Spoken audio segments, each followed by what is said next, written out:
this is an agreement for the world. It will bring relief for developing countries on the edge of bankruptcy and the most vulnerable people on the edge of famine. And it will help stabilize global food prices, which were already at record levels even before the war, a true nightmare for developing countries. Specifically, the initiative we just signed opens up paths for significant volumes of commercial food exports from three key Ukrainian ports in the Black Sea: Odessa, Chebonorsk, and Yuzhny.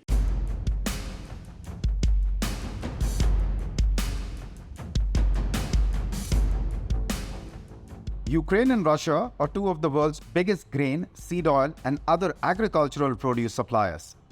Since the beginning of the war between the two, the world has had to suffer the consequences of massive shortage in grain supplies. A pact permitting grain exports over the Black Sea was extended by Russia and Ukraine on Wednesday, marking a rare instance of collaboration as the war rages between the two countries.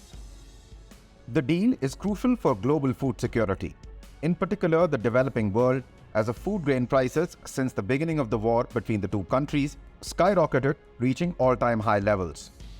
More than a year after Russia's invasion of Ukraine upended agricultural commodity markets, food prices remain high, even after declining from their all-time highs in early 2022.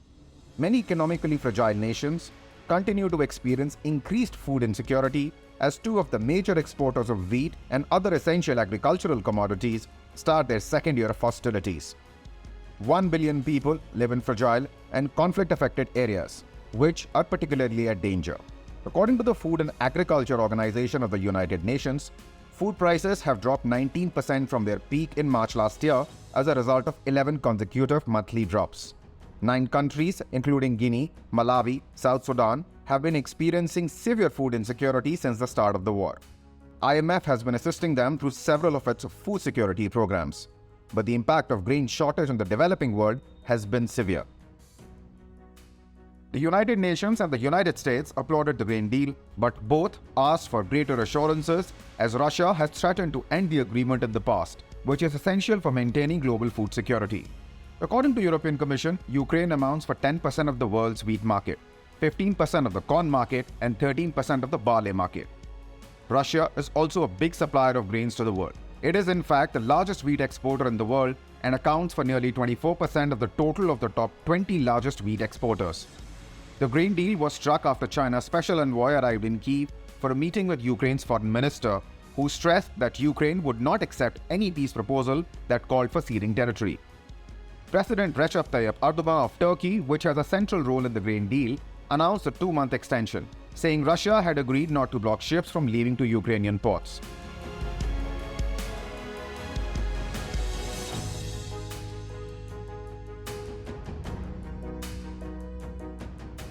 The agreement between the two warring nations was set to expire on May 18th. In the past, Russia has threatened to withdraw on numerous occasions. Even though the deal was extended by the two on Wednesday, Russia criticized disparities in how it is being put into practice. On the other hand, Ukraine said that by refusing to register its ships and detaining them for lengthy inspections, Kyiv claims that Russia is still in effect banning its ships.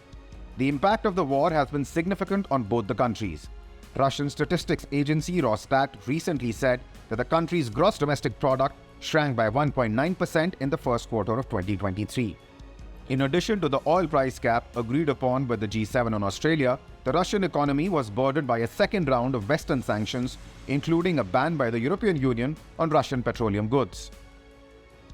A gathering of European leaders also decided at Iceland to create a register of damages to track the damage Russia has caused. Come what may, ensuring a continued supply of food grains from the region is crucial for global food security, and an extension of the deal, while not an ideal long-term solution, given the circumstances, it is being welcomed wholeheartedly by all stakeholders.